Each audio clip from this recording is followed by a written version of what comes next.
This woman made her living outside of Rio de Janeiro.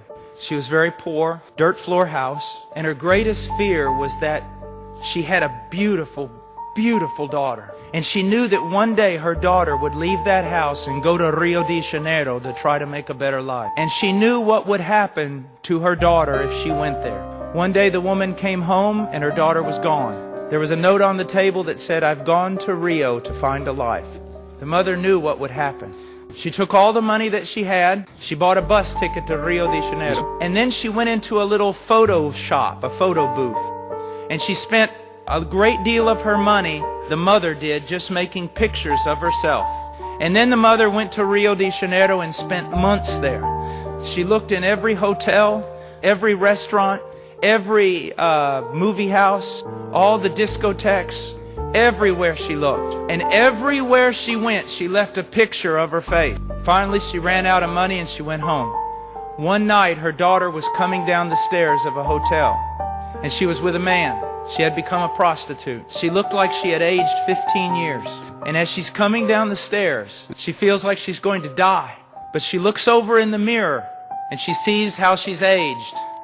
And then something catches her eye. She sees a picture of her mother. She grabs it, she can't believe it, and she turns it over. And on the back she read this: "I do not care what you have become, and I do not care what you have done. Please come home." I know all about the sovereignty of God, but at the same time, when I look in the New Testament, this is what I hear God saying: I don't care what you've become, and I don't care what you've done. My son has paid for it all on the cross. Now come home. Some of you young people out here, you are going to ruin your life. Some of you adults bear scars that will never be removed because of the sin in your life.